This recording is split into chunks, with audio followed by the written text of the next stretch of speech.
મારા દીકરાનું નામ નારાયણ છે. અજામેલ હતો એ સમય જવા લાગ્યો અને મૃત્યુ વહેલા આવ્યું છે. અજામેલ 12 વર્ષ આયુષ્યમાં બાકી હતા.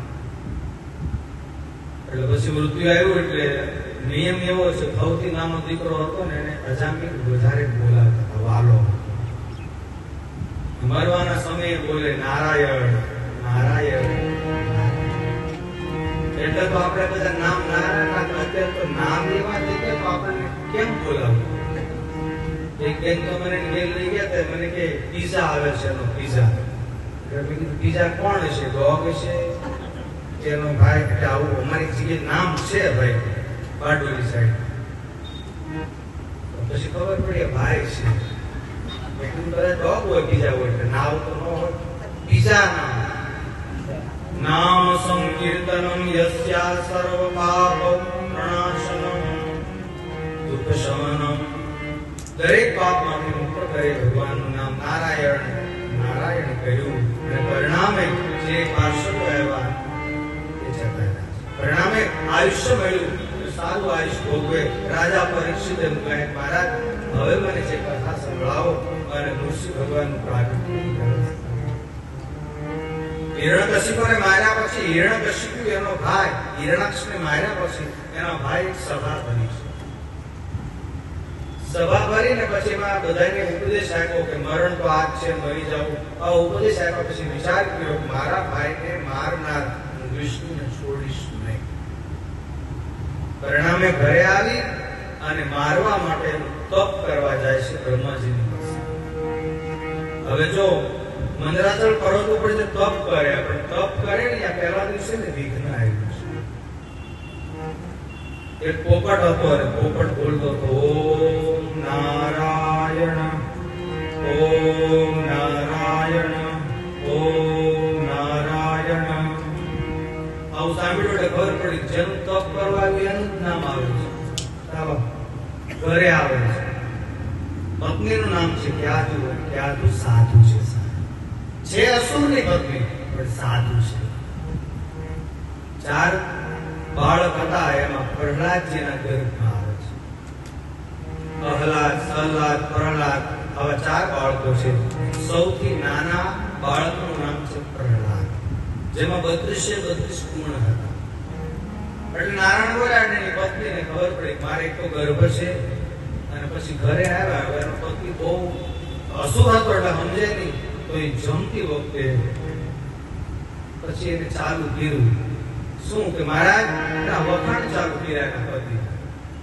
ઘણા પુરુષો પત્ની વખાણ કરે તો ઉપર ચડી હોય નહીં કાંઈ. જો અત્યારે આવું કર્યું ત્યાં કહે કે મહારાજ તમે તો બહુ બળવાન છો, તમે તો આને જીતી લીધા ને આમ કે. પણ મારે તમને વાત પૂછવી, તમે તપ કરવા ગયા ત્યાં શું થયું? એ કે ગાંડી ત્યાં તો એવું થયું કે કોઈ નારાયણ નારાયણ નારાયણ નારાયણ એવું બોલે ને એવો સાંકળો. પત્ની કેટલી સારી છે. પાછા બોલાવી કે તમે ક્યાં એટલામાં અવાજ બી જ આવતો હતો? શું આવતો હતો? નારાયણ નારાયણ નારાયણ નારાયણ નારાયણ. પછી બે રોટલી લઈ ગયો, તમે ભૂખ્યા છો હવા. તમે ક્યાં હતા? પહેલી વાર જ આવું ભાઈ? હા બોલતા નારાયણ નારાયણ નારાયણ નારાયણ. બોલો આવું બોલ્યા. એ તમારા દુશ્મન નામ? હા. એટલે તો તપ બંધ તમે બોલો. પણ આમ તમે આવ્યા ત્યારે પોપટ ઈ તમારો બોલતો નથી થતું? હું બોલતા હતા નારાયણ નારાયણ નારાયણ. આમ 108 વાર બોલાયું. જેની પત્ની ડાય હોય, ગર્ભમાં પ્રહલાદ સાંભળે, ગર્ભમાં બધું સાંભળે. પાણીપુરી ખાવડે તો ગર્ભમાં એ બધું સાંભળે, એ જોવે. એટલે ગર્ભમાં પ્રહલાદ બધું સાંભળે. ભગવાનના પરમ ભક્તો પાછળ તપ કરવા ગયા છે. પાછળથી ઇન્દ્ર આવી અને કયાધુને મારી નાખવા લઈ જાય છે. કારણ કે એના ગર્ભમાં બાળક છે, જાણે છે અસુર છે, આપણને હેરાન ન કરે એટલે મારી નાખવા લઈ જાય છે. અને પ્રહલાદજીને ગર્ભમાં એ માને લઈ જાય ઇન્દ્ર. એટલે ઇન્દ્રને નારદ સામા મેળાવે, શું ઇન્દ્ર તો આ શું કરશો? બોલે હું તો કે આ ગુને લઈ જાઉં છું. ક્યાં? એના ગર્ભમાં બાળક છે, અસુર છે, એને મારી નાખીશ. ત્યારે નારદજીએ કીધું એના ગર્ભમાં અસુર બાળક અસુર નથી, ભગવાનના પરમ ભક્ત છે વિષ્ણુ. ઇન્દ્રએ ક્ષમા માંગી, મહારાજ બોલું છું, માફ કરજો. માં મને ખબર નહોતી તારા ગર્ભમાં છે ભગવાનના ભક્ત છે. બાળક ગર્ભમાં આવે એટલે માને ખબર પડી જાય બાળક કેવું છે. ખરાબ વિચાર ના આવે તો સમજ બાળક અને સારું છે. વિચાર થયો કે હવે હું ઘરે જઈશ તો પણ મને ભય રહેશે. નારદજીને કીધું મને તમારા આશ્રમમાં આવવાય છે. એના આશ્રમમાં લઈ ગયા. નારદજી કે પોતાની ઈચ્છા પૂરતી જન્મનો આશીર્વાદ આપો, ઈચ્છા પૂરતી પ્રસૂતિ વરદાન આપો કે તારે ત્યારે ઈચ્છા પડે ત્યારે તું બાળકને જન્મ આપી શકીશ. અને પરિણામે બન્યું એવું કે પોતાનું તપ હતું એ તપ કરવા ગયેલો એ હિરણ્યકશિપુ તપથી પ્રસન્ન થઈને બ્રહ્માજીની પાસે માંગે છે. બ્રહ્માજી કીધું માંગ એટલે ત્યારે કીધું મહારાજ હવે માગું આપશો તો ખરા ને? કે હા, તારું તપ 36,000 વર્ષ કર્યું, કોઈ શું જોઈએ? દિવસે ન મરું, રાત્રે ન મરું, સવારે ન મરું, સાંજે ન મરું, લીલાથી ન મરું, સુકાથી ન મરું, જળથી ન મરું, ચેતનથી ન મરું. છેલ્લે બ્રહ્માજીએ કીધું, બ્રહ્માજીને તમારી બનાવેલી સૃષ્ટિથી હું કોઈથી મરું નહીં, કરી નાખો સાહેબ. બ્રહ્માજીએ કીધું તથાસ્તુ. એ બધી લઈને ઘરે આવી. પરિણામે હવે ધીમે ધીમે યજ્ઞશાળા બનવા લાગી, પાપ વધવા લાગ્યું. પરિણામે જન્મ થયો છે પ્રહલાદજીનો ક્યારના ગર્ભમાંથી. પ્રહલાદજી નાનેથી નારાયણના પરમ ભક્ત હતા, બહુ તેજસ્વી હતા. મોટા થયા એટલે એના શુક્રાચાર્યના ગુરુને બોલાવી કીધું મહારાજ આ બાળકને તમે રાજનીતિના પાઠ શીખવો. રાજનીતિના પાઠ શીખવાડવા લઈ ગયા છે. પ્રહલાદજી બધું શીખે છે, ઝટ આવડી જાય છે, સબ સુન લેતા હે. સમય એને જે શીખવાડો હોય બધું જ આવડી જાય. શુક્રાચાર્યના જે બંને પુત્ર હતા શંડ અને અમરજી રાજી થઈ ગયા કે આપણું કામ થઈ ગયું. હિરણ્યકશિપુ તો આપણને ઘણી દક્ષિણા આપશે. સમય એવો આવ્યો અને હિરણ્યકશિપુ બોલાવે છે પ્રહલાદજીને, બેટા તારા બધા બહુ પ્રશંસા કરે, તમારા ખોળામાં આવે બેસ અને બેસી મને કે તને શું ગમે છે? પ્રહલાદજીએ કીધું મહારાજ મને ગમે કહો છો? હા. તત્સાલ્મન્ને સુરવર્યદેહિનામ સદા સમુદ્રગ્નતેજાત્યમ ચિત્વાદપાતમ મંદકૂપમ. મહારાજ આ તમે જે વાત કરો છો ને એની કરતા સંસાર છે બંધિયાર આંધળો કુવાર જેવું છે. સંસાર છે આંધળો કુવો છે, એની કરતા તો વનમાં જે ભક્તિ કરો. હિરણ્યકશિપુને એમ થયું આ ભણવા આ મોકલો આવ્યું ક્યાં? હિરણ્યકશિપુએ સામું જોયું શંડ અને અમરને. આ શું છે? તો આ બિચારા બે કે મારા વિના સિલેબસનું આ બોલે છે, આ કોર્સમાં કે આવતું જ નથી. આપણા આજે બોલે એ કોર્સમાં છે જ નહીં, સિલેબસમાં આવતું જ નથી. નારાયણ નારાયણ કરે છે, જાઓ આને લઈ જાઓ તમે. અને પછી પાછો બગડતો નારાયણ સાંભળો, કિસીને નારાયણ કા નામ लिया, सुनो नारायण, फिर नारायण बोल रहे हो, नारायण मत बोलना. અને પાછા પ્રહલાદજી તો નારાયણ નારાયણ નામ લઈ પછી પાછા નારદજીને પ્રહલાદજીને અંદર લઈ ગયેલા. પાછા છોકરાઓ પૂછે તમે આ બધું શીખ્યા ક્યાંથી? ટીચરે આપેલું કે તમારે આપણે મોનિટર હોય ને ક્લાસમાં, પ્રહલાદજી મોનિટર બન્યા છે. પછી અહીંયા એમ કહ્યું તમને આ બધું શીખવાડતું, એટલે મારી માના ગર્ભમાંથી શીખ્યું. કથા બહુ મોટું છે. પછી ગર્ભની વાત કરે કે બ્રહ્માજીએ શું કહ્યું, દમન કરો, દાન કરો, દયા કરો, આવી કથા છે. પછી પાછું કોઈ બહાર જાય તો પાછું ચાલુ થાય કે હરે કૃષ્ણ કૃષ્ણ કૃષ્ણ હરે હરે, હરે રામ રામ રામ હરે હરે. આવું બોલે. પાછા એમ થયું હિરણ્યકશિપુને બોલાવ્યું. પાછો બોલાવે કીધું જોજો હો.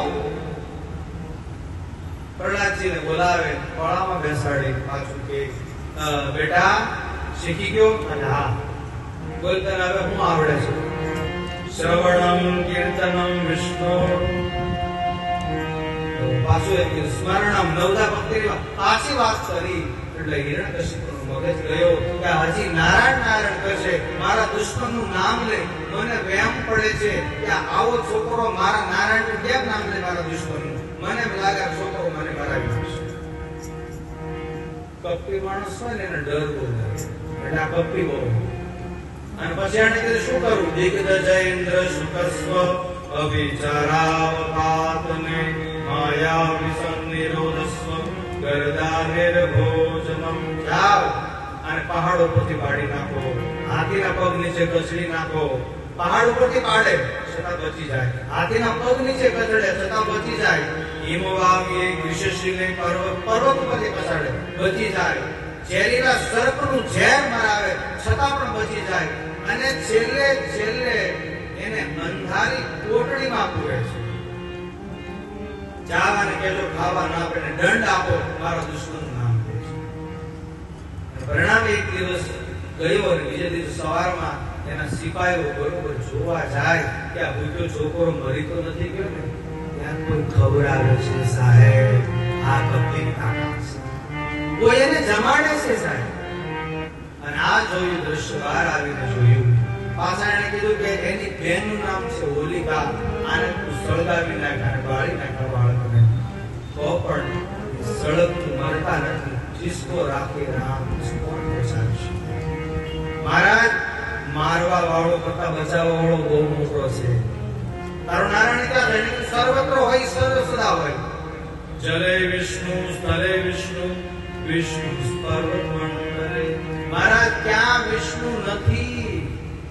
અને જ્યારે એમ કે તારો નારાયણ ક્યાં છે, ત્યારે પ્રહલાદજી બહુ સરસ જવાબ, મહારાજ મારો નારાયણ ક્યાં નથી.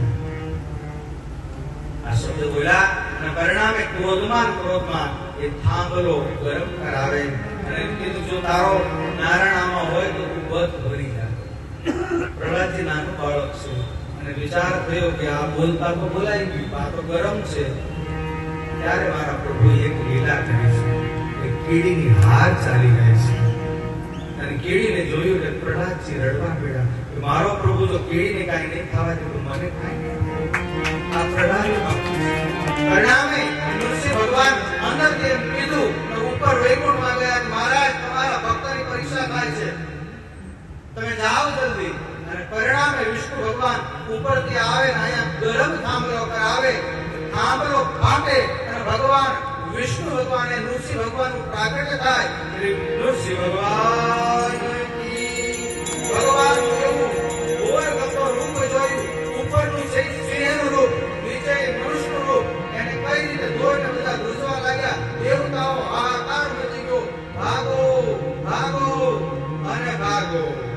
કોઈ રીતે શાંત નથી થતા ભગવાન. ભગવાનનો ક્રોધ જોઈ અને બધા ડરી ગયા. શું થયું? અને પોતે તળપ મારે છે, સિંહ હરણને મારે, મારી અને હિરણ્યકશિપુને બેસાડી સંધ્યાના સમય એના આંતરડા બહાર કાઢી નાખે છે. હિરણ્યકશિપુને કહે બોલ, રાત છે બોલે નહીં, દિવસ છે બોલે નહીં. આ નખથી મારું નખ જડ પણ નથી ને ચેતન પણ નથી. જોઈ લે તું. હવે તેમ કીધું બ્રહ્માજીને કે તમારા બનેલી વસ્તુથી ન મરું તો બ્રહ્માજીને મેં બનાવ્યું, મને નથી બ્રહ્માજી બનાવ્યું.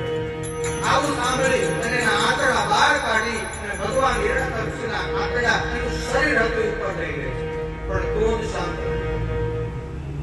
એટલો બધો ક્રોધ થયો છે. દેવતાઓ વિચાર કરે કે અવતાર તો ઘણા થયા, આવો ક્રોધ તો જોયો જ નથી.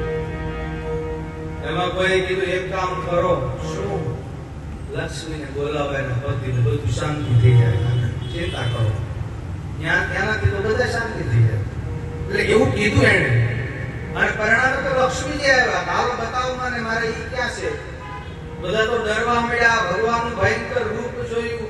જો આ ઈ તમારે રહ્યા, તમે ત્યાં જાઓ. ત્યાં જાય હું અને આ બોલાવો તો લક્ષ્મીજી પડી ગયા બેભાન. મારો પ્રભુ કોઈ રીતે શાંત નથી થતા.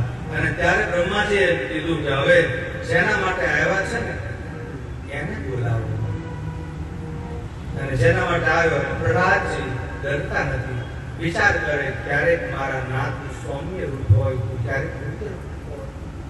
પ્રહલાદજી ધીરે ધીરે ડગલા માંડતા માંડતા બાજુમાં આવે અને બાજુમાં આવી અને પોતે સ્તુતિમાં કહે છે, નારાયણમ નારાયણમ નારાયણમ નમુક્તિ નિત્યાહ નારાયણમ.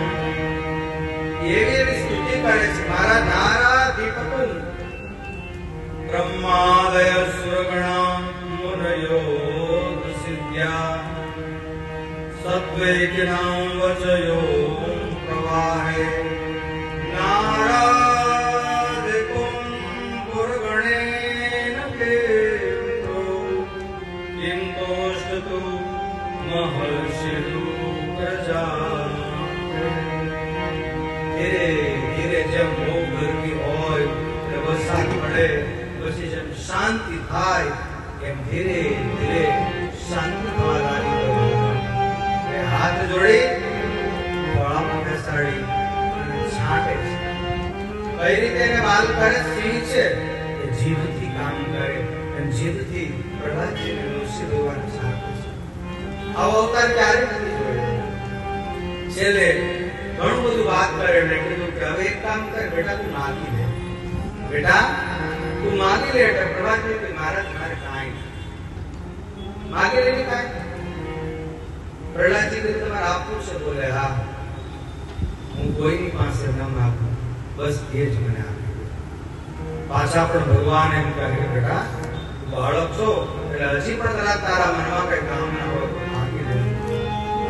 એક નાનું એવું બાળક એ વાત માગે, મહારાજ મારા પિતાને મુક્તિ મળે, બસ મારા પિતાને મુક્તિ મળે એનાથી મારે કાંઈ નથી જોઈતું. એટલું જ છે, મારા પિતાને મુક્તિ મળે, મારા પિતાને મુક્ત કરો. આપણે એને માર્યા છે પણ મુક્ત પણ આપણે જ કરશું. બસ મારી છેલ્લી એ પ્રાર્થના છે, મારા પિતાને આમાંથી મુક્તિ મળે. એને તમે માર્યા છે, મુક્તિ પણ તમે જ આપશો. ભગવાનની આંખમાં આંસુ આવી રહ્યા. અત્યારે મેં તારા પિતાને માર્યો પણ જાઉં તને વરદાન આપું, તારા વંશમાં હું તને મારીશ. કદાચ જરૂર પડશે તો દંડ આપીશ, તારા વંશમાં તને મારીશ. આમ કરી પ્રહલાદ સ્તુતિ કરે. ભગવાનના સ્કંદ અહીંયા છઠ્ઠો સ્કંદ પૂરો થાય. ભગવાનના અહીંયા આપણે વિરામ આપીએ. એ પહેલા કહે કે